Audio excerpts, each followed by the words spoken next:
on August 7th, 2024. Please call the roll. Mr. Patel. Mr. Rivera. Yes. Mr. Chichtel. Mr. Pancove. Mr. Begg. Ms. Bari. Ms. Applegate. Councilman Whitfield. Yes. Mayor Maratag. Yes. Vice Chair Hoberman. And Chairman Carp. Here, we have a quorum. Okay, first order of business is any member of the public wish to speak on a non-agenda, non-pending item, please step up to the microphone, state your name. Be sworn in for the record. Seeing none, moving right along. Liaison reports, there's no one, Annis is not here, so no environmental commission, Jordica's not here, no affordable housing, moving right along. Resolution PB 24-05 NJ Hospital Association sign waivers. Any changes, amendments to anybody? To the resolution? I move to approve the resolution PB 24-05. Okay. Do I hear a second? Second.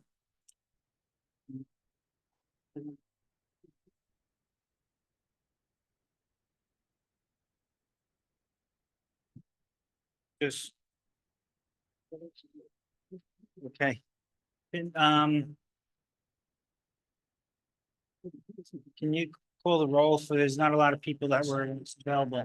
It's Councilman Whitfield Yes. and Mayor Maratag. Yes. Okay. Resolutions adopted. Thank you. Okay, next up. Application PB 24-07, Square West Windsor Pet Hospital for conditional use, Block 8, Lot 10.03, 3512 US Route 1, property zoned as a B2 district, MLUL 91324. Jerry?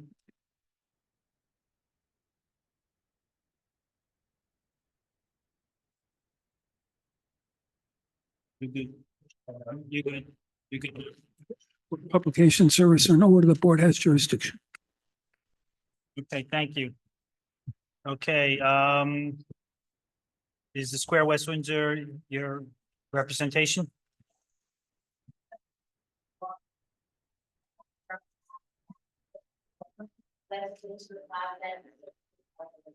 Okay, thank you. I'm sorry, can you state your last name again?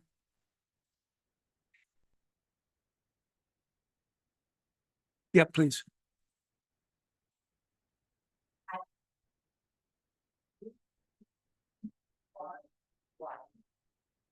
Okay, thank you very much. I had a feeling Stone was spelled like that.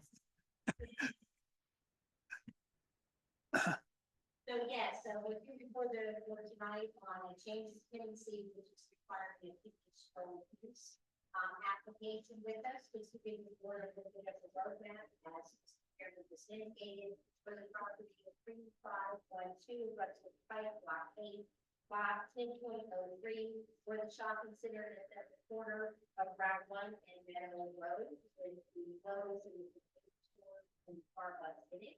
We're here tonight to request for a 24-hour veterinary center to be able to come into the location.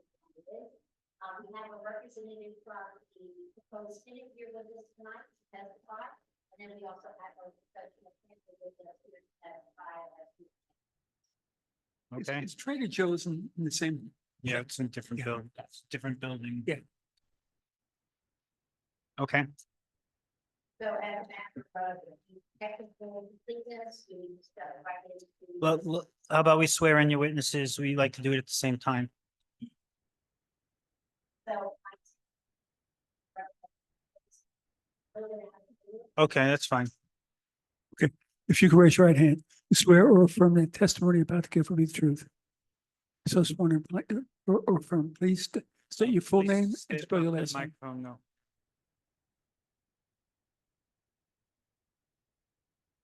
Yes, name is Stan Slahetka, and I will spell the last name. Slachetka. I'm sorry, if you could do that again. I Not a problem at all. apologize. No, no. It's S as in Sam. Right. L, A, C as in Charlie, H, E, T as in Thomas, K, A. Thank you. Again, the first name is Stan. Right. Just by way of background, can you tell the board where you received your education? Yeah, sure. I received a master's in city and regional planning from Rutgers University. I'm a licensed professional planner in the state of New Jersey. I'm also a fellow of the American Institute of Certified Planners. I've been in planning practice for about 40 years, maybe a little bit more than 40 years. And I've served as a planning consultant to zoning boards and planning boards. I've testified before planning and zoning boards throughout the state of New Jersey. And in fact, I've testified before the West Windsor Planning Board probably at least 10 years ago. So it's been a little bit of time since I've testified before this board, but I've been here before.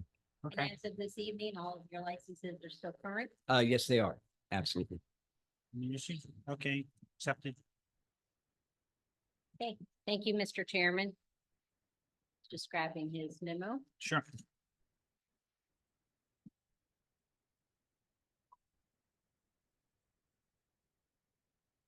So you've been out to the site and you've reviewed the application, correct? That is correct. And can you just kind of go through what the conditional use standards are under the ordinance? Certainly. And these are also referenced in your planning report by the board planner. And I will be addressing, can everybody hear me? Yep. I will be addressing the conditions, some of the conditions in terms of the testimony that I'll be providing will be supported and affirmed by the testimony from the tenant, especially for the operations. So there are two tiers of the conditional use requirements. One is in section C, section 200 -234, which has conditions for planned developments overall. And this tenancy is within a planned development that's subject to those conditions. So I'll just read through the conditions and then in response to each of those conditions, how the applicant complies with those conditions. The first which is that the departures by the proposed development from zoning regulations otherwise applicable to the subject property conform to the zoning standards applicable to planned development.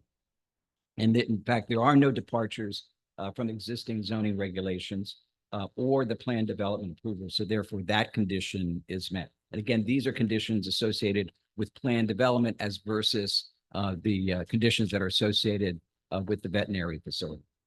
So the second one is that the proposals for maintenance and conservation of the common open space are reliable and the amount, the location, and purpose of the common open space are adequate. Now, there will be no change to the existing open space provided in the planned development. In addition, a dog waste station will be installed in the front of the entrance and will be well maintained and emptied regularly by the tenant. And again, you will hear testimony from the tenant themselves affirming some of these statements. And again, that condition is met. The third general condition applied to planned developments is that the provision through the physical design of the proposed development for public services, control over vehicular and pedestrian traffic, and the amenities of light, air, and recreation and visual enjoyment are adequate. There's no changes that are being made to the public services or control over vehicular and pedestrian traffic. No changes at all to the overall site plan.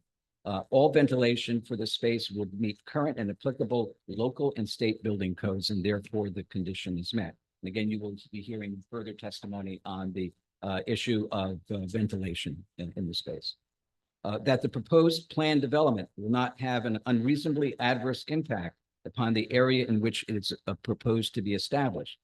There is going to be a 12-foot by 12-foot outdoor fenced area behind the proposed pet hospital, which is proposed. And the area is going to be remained, that fenced-in area is going to be remain as grass. There are no other physical changes being made to the planned development, and this condition is met. You'll also hear about some of the screening that is also being provided by an existing vinyl fence to that fence facility. And then the final general condition that's applied to plan development that's applicable to this application is in the case of a proposed development, which contemplates construction over a period of years, that the terms and conditions intended to protect the interests of the public and of residents, occupants, and owners of the proposed development in the total completion of development are adequate. And this application doesn't involve any construction over a period of years. There will be no impacts on the terms and conditions intended to protect the interests of the public, residents, occupants, or owners of the proposed development. And this condition is met. And again, you'll be hearing some testimony as to the floor plan and the internal operations of the veterinary facility when the proposed tenant is here. So just in summary, for the first prong, we have an already existing shopping center where there are no exterior changes, with the exception of the 12/12 fenced-in area of the dog. That is correct. Otherwise, all the original conditions have already been met. That is correct. And there's no changes that affect any of those original conditions. Okay, so then we get into the conditions that are specifically applicable to the veterinary facility, the animal hospital. And that is under section D, conditional use compliance. And they're very specific conditions. And again, I'll emphasize that some of the my responses are going to be based on testimony that you will be hearing in greater detail from the tenant. That is correct. There is all the information about the operation and about the facility as proposed is in the application package. And your planning report very clearly provides I think a very good overview of the proposed application. So the first is the veterinary clinic building shall be sited at least 150 feet from any residential use or zoning district. In fact, the tenant space is located approximately 200 feet from the closest residential zone or use, which is located across Old Meadow Road to the east of the shopping center. Condition is met. And by the way, I should point out in, I think it's pages 4 and 5 of your planning report, there is an itemized list of the conditions as well, an affirmation by your board planner that each one of these conditions are being met. And I know that there was testimony and discussion during the various technical review committee meetings as to the compliance of those conditions, and your board planner asked for certain information and clarification, which was provided to that. So the second condition applicable to veterinary facilities is that building housing animals shall be soundproofed to a maximum transmission of 65 decibels measured on the outside of the exterior wall. Other soundproofing requirements may be imposed by the board of jurisdiction, such as, but not limited to, the following: non-opening windows and forced air ventilation, solid core doors, and sound absorbent ceilings. And you're going to hear a little bit more detailed information about this, but in summary, the existing building walls are concrete block construction with 4-inch R13 insulated stud wall inside of that. The existing demising walls are 6 inches thick, metal studs with 6 inches, R21 insulation and double layers of 5/8 inch drywall on both sides. Additionally, all interior walls within the tenant space would be filled with mineral fiber insulation for sound attenuation with a wall assembly STC rating of 47 minimum. This will be in addition to the existing STC rating of the exterior walls and existing demising walls. Additionally, all ceilings within the tenant space will have a noise reduction coefficient of 0.7, meaning that they absorb 70% of the sound that hits them, and they will have loose laid batt insulation for sound attenuation provided above all ceilings as well. Don't ask me to go into every single detail of that. If there's any specific questions on an engineering and design perspective, we can provide that as well. So the bottom line is the condition has been met. And I apologize for having to read all of that into the record. So number 3, proper and ample ventilation of all animal areas in the building shall be demonstrated to the satisfaction of the Board of Jurisdiction and shall meet all state licensing requirements. Again, you'll hear testimony on this, and all ventilation for the space will be met, meeting current and applicable local and state building codes, and the condition is met. Number 4, animals may be kept overnight for only medical reasons. Animals will only be kept overnight for medical reasons. If there is an animal on premise, there always will be a veterinarian treating that animal. Pets are only kept on premises for inpatient medical care with direct supervision. Animals shall house indoors and allowed outside only for short periods and the staff supervision hygienic and medical reasons. They are outside. Before there was a 12, I brought the fenced in. This is specifically for not necessarily for recreation.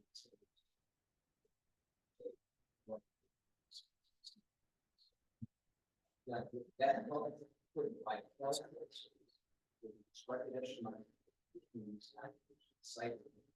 Can you clarify the fencing around the 12 by 12 area?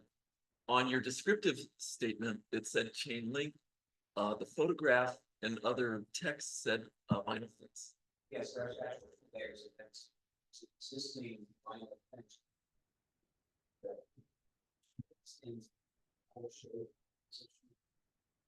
That's going to be providing. Then you have that large fence. In that fence. And see.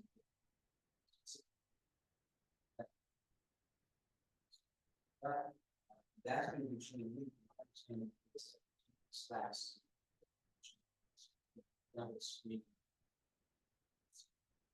Thank you. Yeah, thank you. Well, so anyway, so when taking dogs outside, they leave themselves, all dogs will be kept leashed. The sleepings, employees, whether it's leashes, or risk, with the leash. Dogs are taken directly to the outside of that lead area. Find to leave themselves and taken directly to that. During this, slip leads are never released. Employees never let go of the leashes. There's only one dog at a time. In the lead area, only employees are letting go. Fine, not.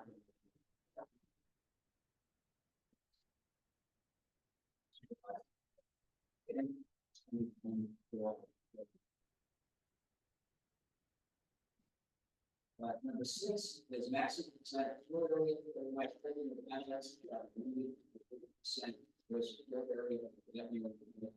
You have floor plan to confirm that that area over my building is less than 30%. The floor area. No cremation or disposal of dead animals is allowed on premises. Disposal of used and contaminated veterinary medicine. Found low level hazardous waste disposal. Requirements. Response to the annual passes. Those new marks inside the EPG hospital do not return home to the homeless. And they do not return home to the since the animal is stored that is out of sight, access to the third party vendor, that's the thought. Reporting, it's not provided any on-site services. We dispose of medical waste according to industry standards, stores medical waste indoors. Third party contractor provides regular pickup services, disposes of waste. Again, specific testimony, find that into the plan, giving specific questions about that operational process.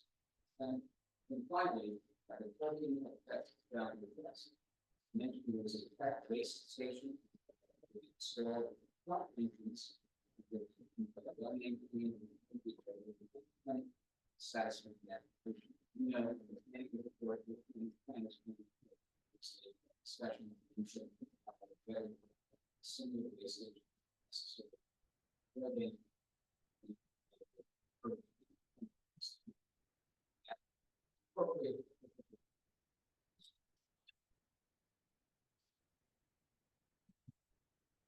those are all the specific conditions that are associated with this. They are all being, so no variances. Therefore, it's, that would mean-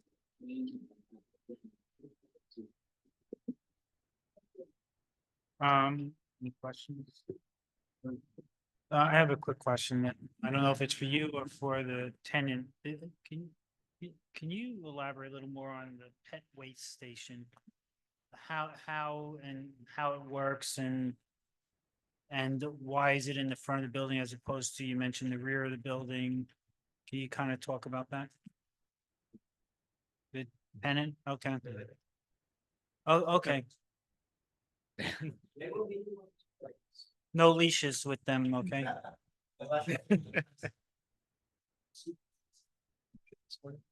Okay. So meanwhile, I will apologize to my colleagues. I guess I was in zoning board, mode tonight. I thought it was a 7 o'clock meeting. I totally zoned You out. thought you were walking So I in early. apologize to my colleagues for my late arrival. So we'll table that question for the tenant and, we'll, do you want David to go now? You want to wait for, let's wait, why don't we wait for the tenant to come in? Do you want me to just get sworn in? Yeah, let's swear David in, so we can write it. David, do you swear or affirm that the testimony you're about to give will be the truth? I do. So sworn in front. And while we're waiting, I'll just take this opportunity to introduce everybody to Sean. He's our latest employee at Burgess Associates. He wanted to see how a public hearing is run, so I brought him to West Windsor. Chose me as, that's a good example. Do I have anything on my nose? Yes, I did. And I say good choice.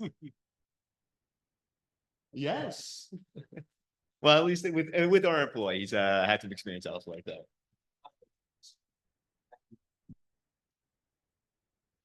Yes. Okay. You I will tell survived, Joe you say you survived. aye. Do you have any other witnesses? you want to present? We just have a representative of the first minute, have a representative of the landlord here, only if there became an issue that we need to speak on. Well, I'll ask a question, maybe though. Does Starbucks have any, concerns, objections to a pet hospital going in next door?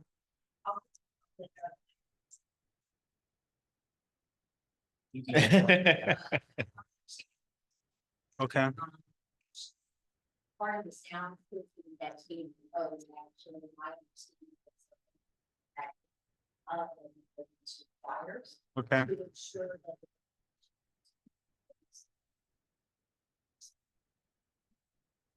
that Right, I usually will give my quote as like the market will dictate what happens.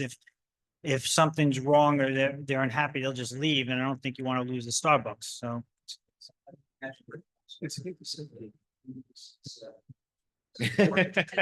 Good point.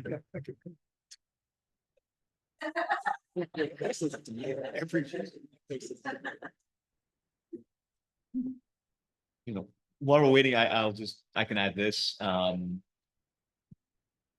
We did review the application. We looked at all of the conditional standards, and just so everybody's aware, conditional use is a use that's permitted in a zoning district, provided it meets certain conditions, right? Mhm. So if you have a use that's permitted, that's conditionally permitted, subject to 5 different conditions, and an applicant is meeting all of those, it's considered permitted, and they go in front of you.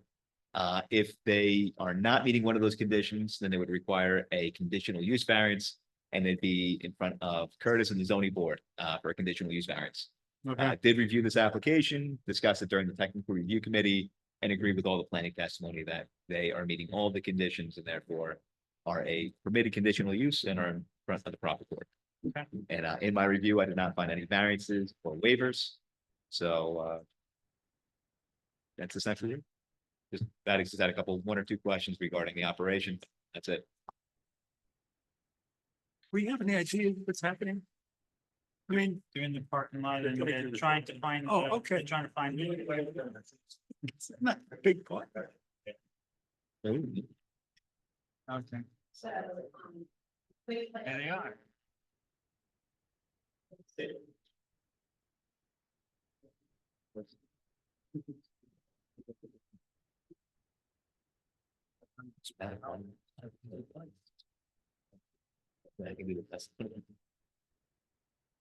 Just confirming with them with representative.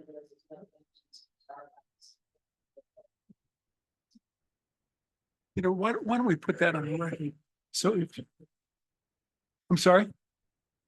Say again? Yeah, I'll swear you in. If you can get up to the mic. Do you swear or affirm that testimony you're about to give be the truth? So sworn and affirm. Please state your full name and spell your last name. Thank you.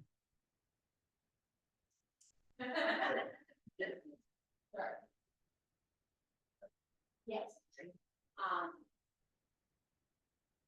As landlord representative, we ensure that there's no objections.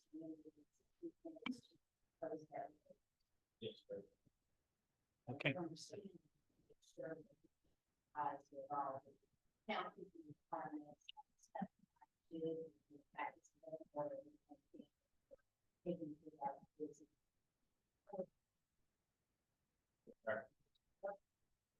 Okay, thank you.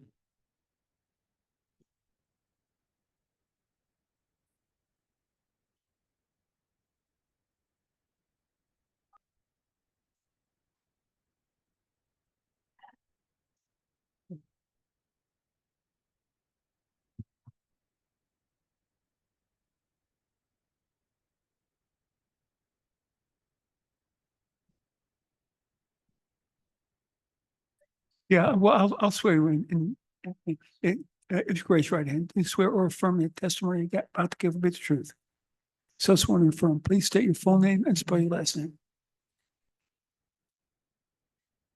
Thank you. Sure, I am the senior director of the listing. So as in field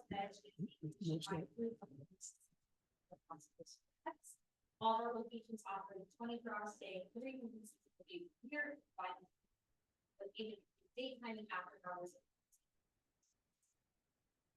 That being said, now how many staff? So at a typical given hour, we have between 8 staff on site hospital that usually consists of about 2 doctors, 2 assistants, 2 veterinary nurses, and then 1 or 2 CPCs, which is our care. And for the overnight? And for the overnight, And for it's the same that. 8 on staff during the overnight. Wow. How many tests or animals is that hospital? About 2 to 3 customers per hour. Our busiest hours ending with 5 p.m. and 5 p.m.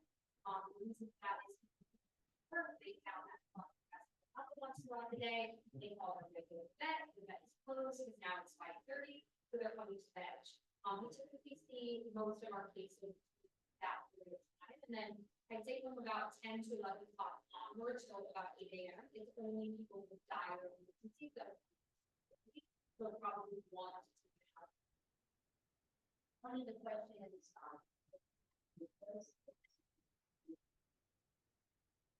the wait station in front of the entrance is if we do have a healthy enough pet that a customer is taking it. This specific facility won't have a pet. If we do have a healthy enough pet that the customer is walking from the car into the veg, for that animal will leave itself in the right, so this is that area where you're bringing the animal in. Walk on and quarter of it. Correct, so very similar to PetSmart or Petco, you're walking with PetSmart, they typically have those depots, what we call them. And then you kind of refresh the board as how to design and how to be. Sure, so the doggy depot, I believe that is usually, we don't design it, from a third party. They're installed typically in some of the landscape area. And if there's nothing special to it, it's a small waste basket that is lined, and then there are doggy bags that, and they waste and put it into the depot, and then our staff will go out there and change it. Question. It shouldn't, if it's only for those animals that are walking on their own accord. And also just happen to have to go, it shouldn't really fill up in a day, or maybe you get a couple, right? Or does it fill up? It doesn't usually fill up. A majority of our cases are in the hospital. Right. And the ones that are in the hospital longer than that are would be in the back Back. area, which is not really. It's not, we'll check it just to make sure, but it's not overwhelming. with anything. Got it. Okay, thank you.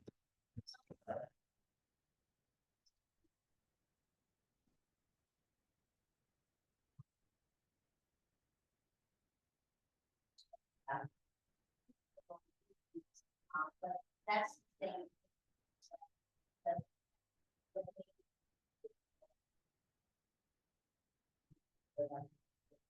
That is correct. We are a 24/7 operation, so what we look like at 2 p.m. is what we look like at 2 a.m. Just part of the So it doesn't matter what time of day. Say we should hospitalize at 2 p.m. we can hospitalize at a.m. The staff is.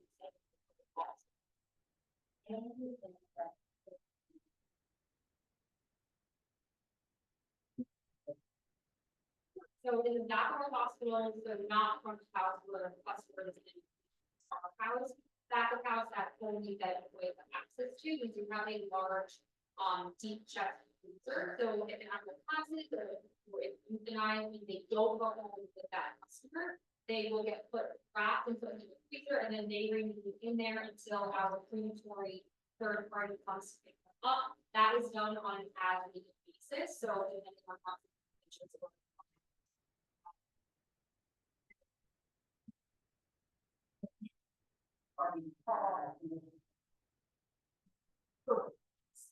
And you go over again what the third party does with respect to the doggy depot. Did you say it designs it and builds it, but you take care of it? third party constructed, I should get a photo of it, but it's probably about yay tall, it's usually green, we usually have a sign with green and white lettering that construction. Release. We don't design them, they're fairly common if you go to that. We install them as part of our build out, and then we. Thank you. So in your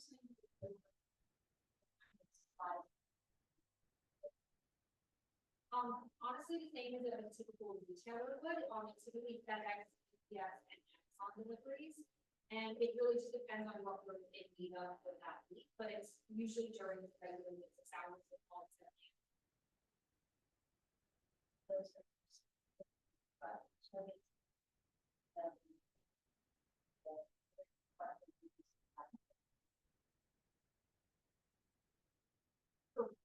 We don't have any trucks coming from somebody that we were loading up, so they're not bringing that now.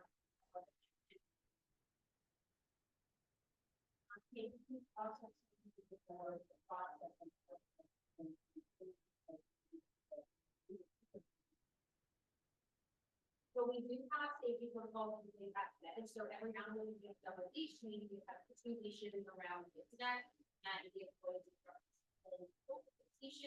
they go out that door, they go into the pet release area, which is directly outside of the space. The animal is allotted take 2 to 3 minutes to do their business, and then they're off to the outside. This is a relief area at its core. It's not an exercise area, it's not a play area, and one animal goes into this area. So again,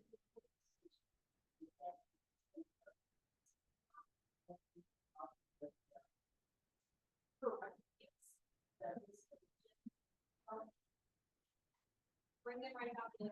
A lot of our patients unfortunately aren't healthy enough to go outside and leave themselves, so they're kind of just doing all that in the hospital. But if they are healthy enough, then you take them out and it's one at a time. This may sound like a strange question, bear with me. Mhm. A few years ago, the zoning board of adjustment made a, just,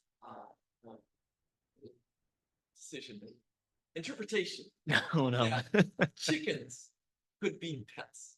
So if a West Windsor resident has a pet chicken and it needs help, could it come to veg? It could come to veg. So we see a variety of animals, about 90 to 95% of the species that we see are pets. That is what we see in any pet hospital. Something that is unique about pets is that we see exotics. So in the world of veterinary medicine, though, what an exotic is anything that's not a cat or dog. So it's rabbit, guinea pig, bird, iguana.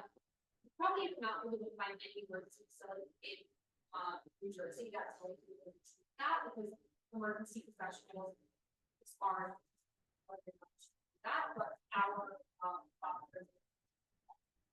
So while they don't have intimate knowledge of chickens, if someone called us and said, I have a pet chicken and I see it, yes, you will see it, but to be very clear, we do not see farm animals. That is not something we market. It's not something that we are putting out to the masses, bring your baby goats to bed if they have emergency. But we are there for the community and we want to be someone that can help and provide that specific. So if the chicken doesn't have an emergency, we're happy to see it. It's not our typical case though, and probably a lot for less than 1% of the. Broader question, is there a list of animals that you will see and animals that you won't see? We don't necessarily have a list that we publish out to the public or really publish to our internal employees. I can tell you, we don't see farm animals, we don't see horses, we don't see cows, we don't see monkeys. That is a legality. We are not allowed to see monkeys, probably in any of the states. So we don't see monkeys. That's a given. We do try to give an opportunity though for the community to have someone as a resource. So if they call and they speak to the doctor, we will give them our best information and help you with that animal. 9 out of 10 times, we're going to try our best. If we can't, then we will be help out.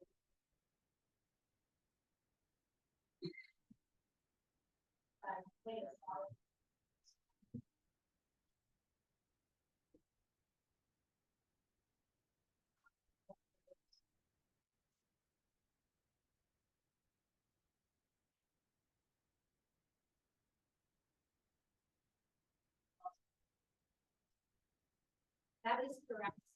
We operate 87 locations across the country, 4 of which are in New Jersey. As of Monday night, another 5th one will be there. So we are very familiar with that includes not a strict but the sound guide installation panels that go up on the walls and the ceiling and the installation that goes into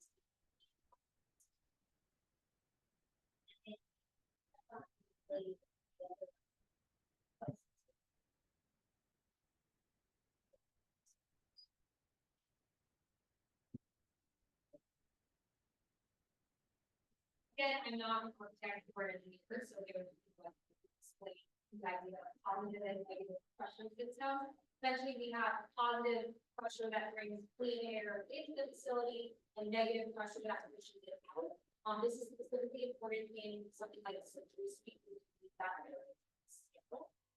We do also have that do have extensive cleaning protocol within all of our facilities to make sure that our customers are getting great experience. No one wants to walk into that hospital, emergency hospital, and it's not bad. So we do also have extensive cleaning protocols.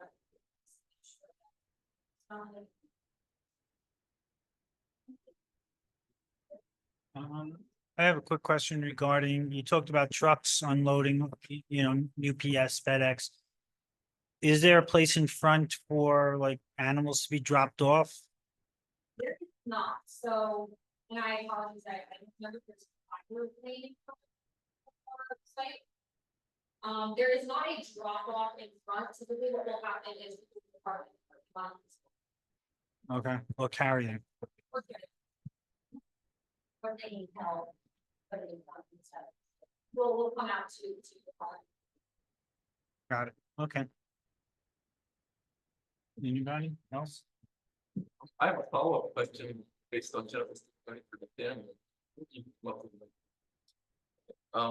So Nathaniel, this would be, the first, 24/7 use in the shopping center. Correct? Okay. Could you describe, because I have not been there at 2 AM, could you describe the overnight lighting in the area of the bench? Dustin, so they are on.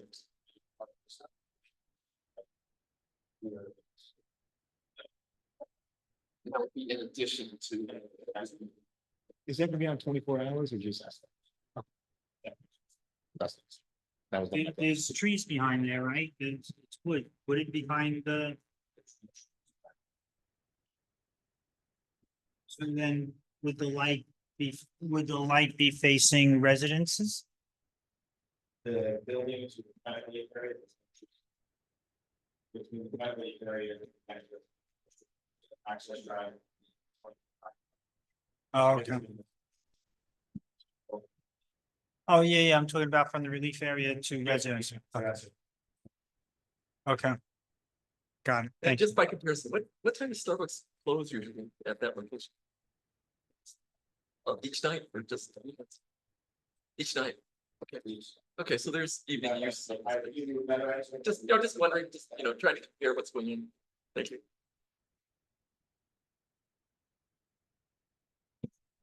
Anybody else? Okay, David, you wanna just, anything to add or?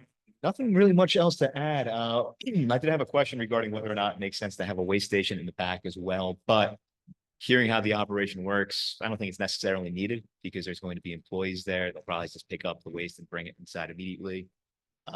Otherwise, I think the applicant addressed all the other questions and comments. It was a well-organized application, so I give them a lot of credit for that. As somebody who owned a Shih Tzu who had a bad back and then a heart murmur, I spent a lot of time in these places, so I can attest that everything that they said rings true from my experience as well. And I really appreciate the fact that this would be 24 hours and the staff would be 24 hours as well, because one of my concerns when I was a pet owner was having a pet stay over and having nobody there. That always kind of freaks me out. So this is hitting all the nails on the head. So I have no additional comments unless anybody has questions for me. Starbucks closes at 9. Oh, you looked it up, thank you. There you go. Okay, anything else? No, okay. Then I'll entertain a motion to approve. Well, I'm sorry, you're right. Thank you for reminding me. I'll open it up for the public to come up to the microphone, state your name and address for the record, and if you'd like to make some comments on tonight's application. Don't all rush up. Seeing nobody from the public. Sure, absolutely.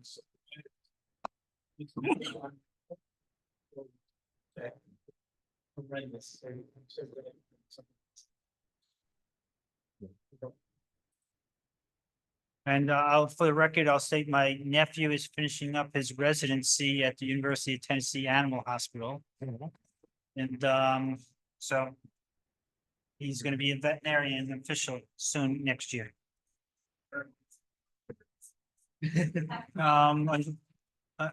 He's really good, but unfortunately he has a job waiting for him in Tinton Falls. There's a big hospital there. So they already signed him up. Okay. I find your name is just Veg. You want to be that? I saw Veg on his. Veg, When yeah, he came in. they're not meat eaters. Okay. I'll entertain a motion to approve application PB 24-07 for conditional use. What? Yep, I'll entertain a motion to close the public hearing. So moved. We have a second. All in favor, say aye. Aye. Okay. Thank you, Sam. Now I'll entertain a motion. Oh, let's discuss. Any discussion? No discussion. Okay, Is it a public company or private company? you're trying to get in on the IPO. No. Don't know, I can't invest anything that's invested. Okay. No discussion. I'll entertain a motion to approve PB 24-07, additional use for animal hospital emergency. Yeah. And do it as well as- I can't, I don't know. Hey, can I vote or do I abstain? I abstain, it's like, right, like, okay, I have to abstain, guys. I will move to approve application 24-07. Do I hear a second? Okay, please call the roll. Mr. Patel? Mr. Rivera? Mr. Whitfield? Yes. Mayor Marate? Yes. And Chairman Carr. Yes. Application approved. Congratulations. Okay. Next meeting is September 4th. It'll be the second presentation for the variance. Okay, meeting adjourned. I ate it before. I knew I was gonna earn it. Hey, Michael, I apologize. I'm sorry. It's okay. It I happens. totally blew it. Good thing we had, good thing we had a quorum, otherwise it would, I just.